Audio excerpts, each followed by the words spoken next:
So on today's installment of our gear reflection series, we're going to be examining the Paul Reed Smith S2 Custom 22 and 24 models. You guys know, taking a look back into 2014 when these models first came out, the Paul Reed Smith S2 series was introduced as a very affordable, competitive price point, American-made guitar series. So for those of you guys that don't know, as the lineup currently stands, of course you have your super basic entry-level import models, which would be, of course, your Paul Reed Smith SE series, which are going to be made somewhere overseas.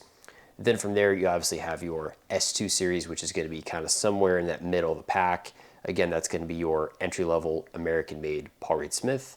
And then from there, obviously, you're going to get into your more high-end boutique, your core models, which are going to have more exotic woods, fancier electronics, more intricate inlays, details, refinements, appointments, and all that kind of fancy stuff. So for those of you guys that are just going to be your, I guess you could say, your everyday kind of workhorse guitar enthusiast, maybe you want something that's obviously a good step up from an SE, but you're not looking to throw down, you know, $4 or $5 grand for some super high-end core model, the S2 was a very happy medium for a lot of people.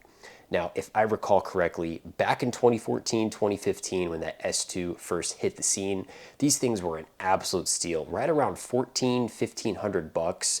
I mean, to get an American-made Paul Reed Smith, I mean, this really felt like a tremendous value. One of the biggest things that really stands out to me on these guitars is obviously you're getting quality craftsmanship. A lot of times import guitars, they don't always have the best fretwork, and that was one area where I felt like the S2 really did shine. The fretwork was extremely clean, very smooth. They do have a nicely rolled fingerboard edge as well, which just obviously contributes to ergonomics. One of the defining characteristics of the S2 is you take a look at the actual body shape, there is a bevel on the top of the body. So unlike most of your other models, whether it be your import line or your American line, these actually have more of like a bevel, which is kind of something I almost would see more so on another brand, for example, maybe like a Kiesel or something like that. So for me, that bevel, super nice, definitely provides good comfort, like on that wrist and the forearm, especially if you're standing up and playing. You don't have that sharp, that hard edge as you would with a lot of the SEs or the core models. Now, from what I can tell looking into this, obviously the introduction of the S2 brought that entry-level price point as far as an American-made PRS, but they shared basically the same electronics and hardware from their import line, being the SEs. Now, for me, at that $1,400, $1,600 price point, man, I'll take import hardware, electronics, basic pickups all day long. For most people, I think that they're obviously going to be probably good enough for your average Joe guitarist, somebody like me. But of course, if you want to tailor that to your individual taste, if you want to obviously upgrade your pickups, change out some electronics or something like that, by all means, the sky's the limit. Feel free to do as you please. I know the S2s all came with locking tuners as well, which in my experience always worked very, very nicely. Now, up until recently, it would appear from what I can tell looking into this, the latest year of the S2 series, it looks like they are now using, of course, American-made electronics. So I think that's definitely going to be something that has contributed to such a dramatic price increase from the current price point versus the introductory price point from 2014, 2015. Now, of course, we can all recognize that in so many different industries, materials have gone up, labor has gone up, inflation has really been a tough punch in the gut for so many different types of products and services. So I'm sure that's obviously going to be a factor as to what contributes to the higher price point for the S2, but obviously the higher end American hardware and electronics is probably going to be your biggest difference from those earlier models up until this recent year. Now, getting into my personal experience with these guitars, again, my very first model was a 2015 PRS S2 Custom 22. This was the scarlet red finish, very nice flame top.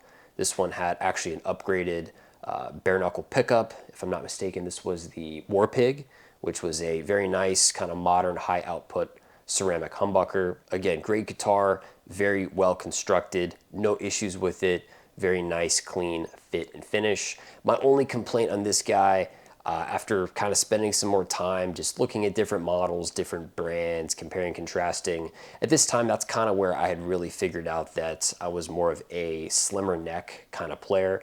And this early model for the 22, it did have what they call the pattern regular neck. So definitely more like that deep C shape. And it was just a little bit on the chunkier side for me, so decided to let that one go. Moving on from there, I did take in a very clean, well-kept S2 single cut semi-hollow. This one actually had the pattern thin neck, so definitely a lot thinner, more comfortable, better ergonomics, and again, same quality fit and finish as you'd expect with that entry-level craftsmanship from PRS. Now, one thing that I would say wasn't really the best, I felt like the actual, that basic bridge, that wraparound tailpiece, it has like that little stair step design, if you want to call it.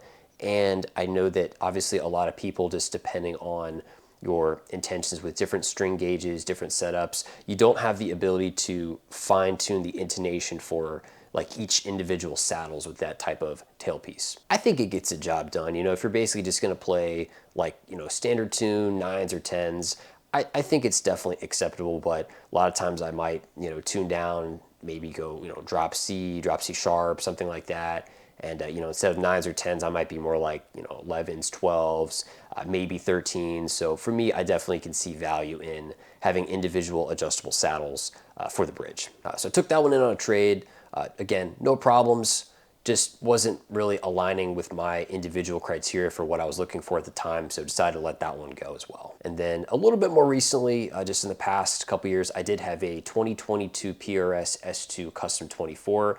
I believe this one was in the fire red finish, if I'm not mistaken, and really, really good specimen. Actually, I would say, taking a look at the photos, I felt like this guitar actually had a much nicer top than what I would typically see on a lot of the S2 series. And really, really good book match as far as like that flame maple. I feel like the figuring was actually a little bit more consistent than what you typically get in this price point for PRS. Now, this one, of course, did have the 24 fret option, so a little bit more comfortable in my opinion. Again, I've just kind of learned as I've evolved as a guitar gear person over the years that I'm just more of a 24 fret kind of guy, so this was a better fit. And I really did like the fact that this one also had the pattern thin neck, so just again, not quite as chunky. It's not like that deep C profile, so better ergonomics in that department as well. Now, looking back on this one, again, of the three I owned, it was definitely the best as far as getting very, very close to near perfection within my individual taste as a guitar enthusiast.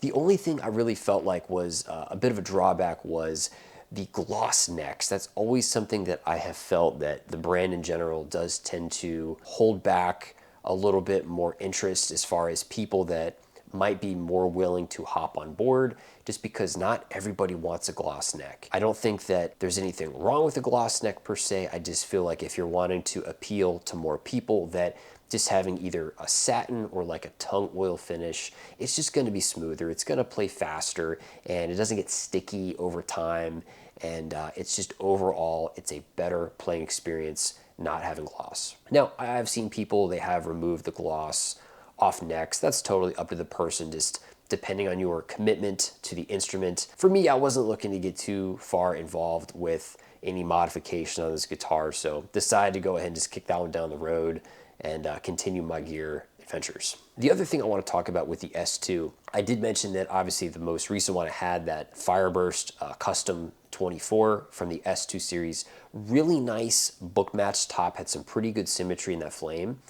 I think at the price point, you know, talking 14, 1500 bucks for what these models originally had sold for back in, you know, 2014, 2016, somewhere in there, tremendous value. You're getting a ton of guitar for your money. However, with recent pricing, obviously you got to take into consideration at this present time, we're talking $2,200, $2,400, somewhere in that ballpark.